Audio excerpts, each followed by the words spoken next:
शनि केतु और चंद्र कंजक्शन को हम लगातार विचार कर रहे हैं वृश्चिक लगन वाले जातकों के लिए। इस वीडियो में अब तीसरे भाव के लिए चर्चा करने वाले हैं। तो तीसरे भाव में कुछ इस प्रकार से आपको इनकी प्लेसमेंट नजर आएगी जब भी आप अपने चार्ट में विचार करेंगे। तो मकर राशि में यहाँ पर ये कंजक्शन आपका बनेगा, जहाँ पे शनि अपने स्वयं के घर में स्थित होंगे, जहाँ वो आपके फोर्थ लॉर्ड भी होंगे, और चंद्रमा अपने से बिल्कुल ऑपोजिट आ रहे हैं, अपने से बिल्कुल सप्तम में आ रहे हैं, वो नाइन्थ हाउस के लॉर्ड होकर यहाँ पे।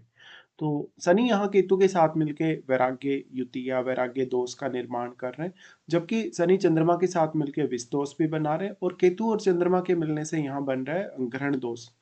इस प्रकार का कंजक्शन होगा तो जातक को किसी भी पर्टिकुलर कार्य के लिए ज्यादा से ज्यादा मेहनत करनी पड़ेगी, बट वो मेहनत आपके कितनी ज्यादा काम आएगी इसका कोई भी गारंटी नहीं है। हो सकता है आप किसी भी कार्य के लिए जितनी ज्यादा मेहनत करना चाहते हैं उससे भी ज्यादा आपको उसके लिए हार्डवर्क करना पड़े, क्योंकि यहाँ पे चंद्रमा है और चंद्रमा केतु के साथ होने की वजह से जातक बहुत ज्यादा कंफ्यूजन में आ जाता है, और वो जहां भी जिस भी प्रकार से सोचता है, विचार करता है या मेहनत करता है, वो उसकी मेहनत सही डायरेक्शन में होती नहीं है। इस प्रकार से देखा जाए तो अगर हम शनि और चंद्र के कंजक्शन को देखें या फिर हम केतु और चंद्र के कंजक्शन को देखें, तो दोनों कंजक्शन को अगर अलग अलग कर दिया जाए इनमें काफी ज्यादा डिफरेंस भी है। और आपको ऑलरेडी पता है कि यहाँ केतु है, केतु जिस भी भाव में स्थित होते हैं उसकी एनर्जी को वो अपने में समाहित करते हैं बार बार, और उन ग्रहों की एनर्जी को भी वो अपने में समाहित करते हैं जिनके साथ वो स्थित होते हैं। ऐसी ही कंडीशन कुछ यहाँ भी डेवलप हो रही है। शनि यहाँ केतु के साथ मिलके वैराग्य युति या वैराग्य दोष बना रहे हैं, लेकिन अगर शनि आपके वक्री हो गए उस केस में जो केतु का प्रभाव है वो सबसे ज्यादा शनि पर बढ़ जाएगा, क्योंकि शनि फिर इन्हीं की डायरेक्शन में मूव करेंगे, और फिर आपके शनि का मूवमेंट होगा आपके सेकंड हाउस की तरफ।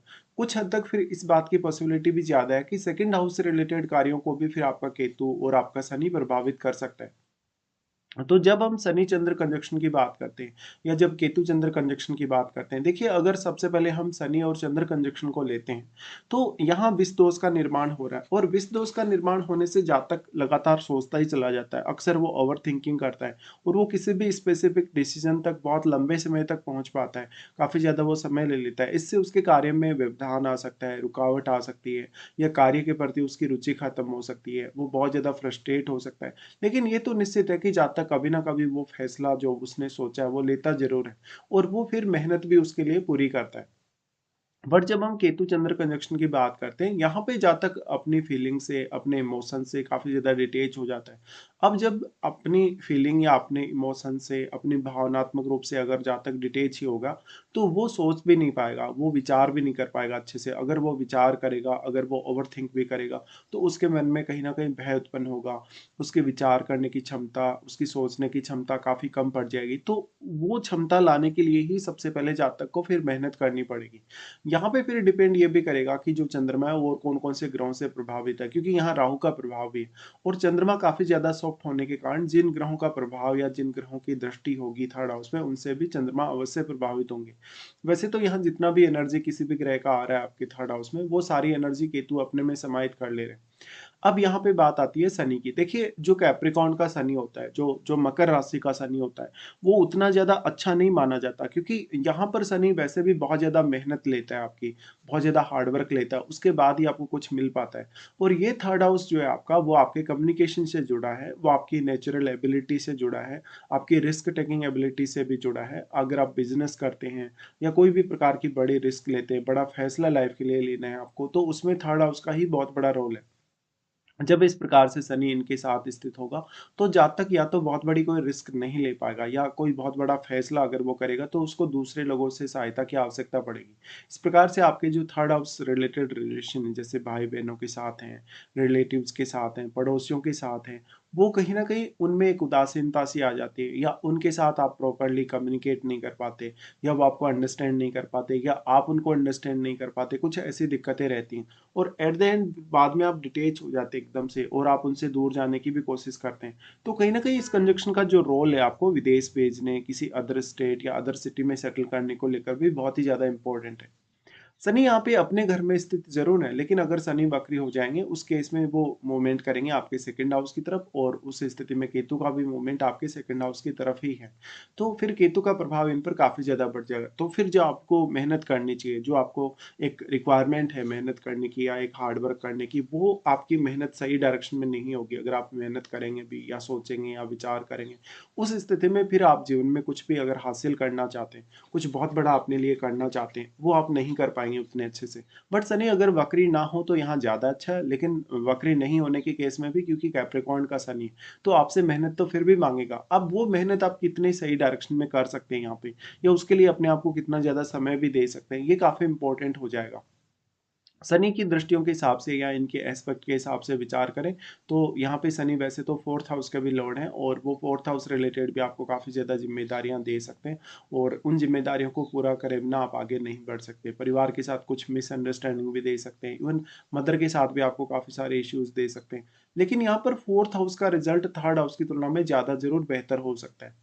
चंद्रमा यहाँ नाइन्थ लॉर्ड होकर आ गए थर्ड हाउस में, तो निश्चित रूप से ऐसा कंजक्शन आपको काफ़ी सारी ट्रेवलिंग करवाएगा, स्पेशली आपके स्टडी पर्पज़ के लिए, स्पेशली आपके कैरियर पर्पज़, या तो फिर आपका कोई भी प्रकार से अन्य पर्पज़ भी हो सकता है, विदेश यात्रा भी हो सकती है, स्पिरिचुअल ट्रेवल भी हो सकता है, या अन्य कोई भी स्पेसिफिक पर्पज़। बट यहाँ पे जो जो आप ट्रेवल करेंगे स्टार्टिंग में लगभग आपके जीवन में लगभग 25 की एज 30 की एज तक थोड़ा संघर्ष भी आपको होता हुआ दिखेगा।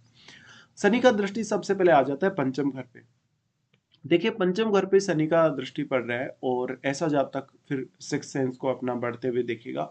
जातक का क्योंकि जो लगन है, जो आपका स्कॉर्पियो जो एसेंडेंट है, वो भी कहीं ना कहीं काफी मिस्टीरियस चीजों को रिप्रेजेंट करता है, काफी ज्यादा गहराई को, डीप स्थिति को रिप्रेजेंट करता है, रहस्यों को रिप्रेजेंट करता है।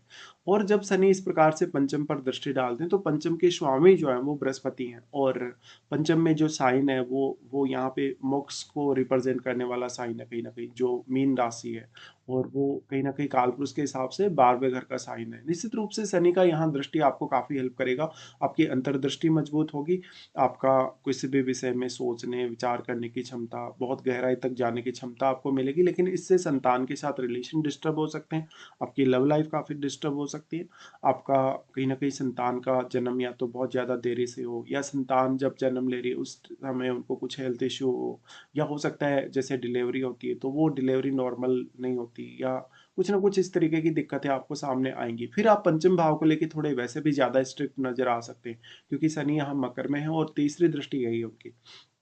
देखिए तीसरी दृष्टि आपको बहुत ज्यादा अनुशासन दे सकती है, डिसिप्लिन दे सकती है, तो आपकी संतान पर आप थोड़े हावी रह सकते हैं, या संतान के लिए आप थोड़े कठोर भी हो सकते हैं।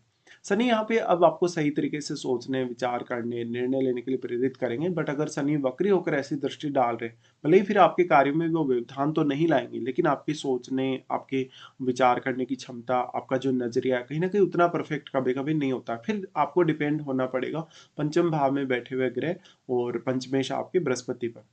उसके बाद इनका दृष्टि यहाँ आ जाता है नवम घर में, और नवम घर में ऑलरेडी राहु स्थित होते हैं। वैसे तो राहु का प्रभाव भी थर्ड हाउस पे होगा ही, लेकिन क्योंकि राहु और केतु के बीच में 180 डिग्री का एंगल है, यहाँ पे राहु अब जो जितना भी एनर्जी शेयर कर रहे हैं थर्ड हाउस के साथ, वो सारा का सारा एनर्जी यहाँ केतु अपने में समाहित कर लेंगे, और केतु पर कोई विशेष प्रभाव उतना ज्यादा राहु का नहीं पड़ेगा, क्योंकि केतु एनर्जी को जस्ट एब्जॉर्ब कर रहे हैं। तो फिर जो राहु की एनर्जी जो यहाँ आ रही है उससे चंद्रमा ही सबसे ज्यादा प्रभावित होंगे, क्योंकि चंद्रमा काफी ज्यादा सॉफ्ट है। फिर दूसरा बड़ा यहाँ पे जो प्रभाव है वो पड़ेगा आपका राहु के साथ बैठे हुए ग्रह का, क्योंकि राहु ने नाइन्थ हाउस को काफी मल्टीप्लाई किया है, काफी ज्यादा कहीं ना कहीं आपका नाइन्थ हाउस एम्पलीफाई हुआ है, और यहाँ पे फिर राहु की दृष्टि पड़ने से जो आपको प्रभाव देखने को मिलेगा, कहीं ना कहीं जो इम्पैक्ट देखने को मिलेगा, वो राहु के साथ बैठे हुए ग्रह का ज्यादा देखने को मिलेगा, जो शनि पर भी देखने को मिलेगा, केतु और चंद्रमा पर भी। बट उस केस में फिर आपको देखना होगा कि राहु के साथ यहाँ बैठा हुआ ग्रह किस प्रकार का ग्रह है और उसका कारकत्व है या उसकी एनर्जी किस प्रकार की। वास्तव में ऐसा राहु आपको थोड़ा हेल्प कर सकता है हार्ड वर्क करने, कुछ कठोर फैसले लेने, या कुछ अपना साहस दिखाने के लिए जरूर ही। उसके बाद अगर देखा जाए, क्योंकि अब राहु नाइन्थ हाउस में स्थित है, तो जातक नाइन्थ हाउस के प्रति बहुत ज्यादा ऑब्सेस्ड होगा। ऐसा हो सकता है बाद में जातक नाइन्थ हाउस की तरफ थोड़ा ज्यादा झुक जाए, क्योंकि ये जो कंजक्शन है वो भी आपको स्पिरिचुअलिटी के लिए काफी सपोर्ट करता है। फिर यहाँ पे इनका अगर दृष्टि के हिसाब से देखा जाए तो इनका जो दृष्टि है वो आ जाता है 12th हाउस पे। देखिए, यहाँ वैसे शनि अपने उच्च के घर पे दृष्टि अवश्य डाल रहे हैं, तो आपको फ़ॉरेन से कुछ फ़ायदे दे सकते हैं, फ़ॉरेन सेटलमेंट दे सकते हैं, लेकिन उसके लिए आपको एक प्रॉपर प्लानिंग की आवश्यकता है। आपको मेडिटेशन, ध्यान साधना, इनसे भी काफ़ी ज़्यादा कहीं न कहीं शनि अटैच कर सकते हैं।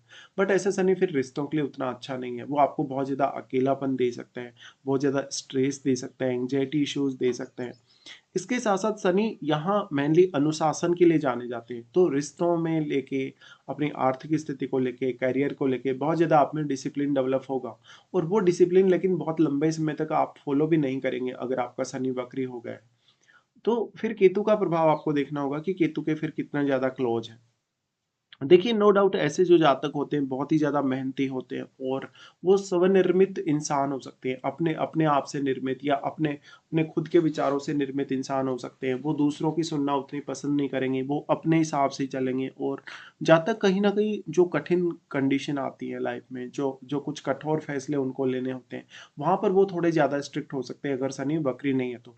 बट वक्री होने के केस में पूरा सिनेरियो डिफरेंट होगा। जातक कहीं न कहीं आध्यात्म की तरफ आगे बढ़ेगा। उसकी रुचि जो सांसारिक जगत है उसमें धीरे-धीरे कम होती जाएगी।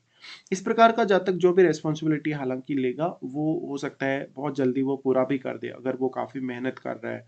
लेकिन जातक के मन में लगातार भय की स्थिति, जातक का इंट्यूशन पावर बहुत अच्छा है लेकिन इसके बावजूद भी वो कोई कठोर फैसला नहीं ले पा रहा, कोई कठोर कदम नहीं उठा पा रहा और रिश्तों के लिए कंजंक्शन काफ़ी ज़्यादा चैलेंजिंग हो सकता है। तो इसमें फिर डिपेंड करेगा आपको क्या इनमें से किसी की महादशा है। अगर इनमें से किसी की भी आपको महादशा आती है, तो वो महादशा कौन से एज पीरियड में आपको आ रही है, उसका भी काफ़ी बड़ा रोल आता है।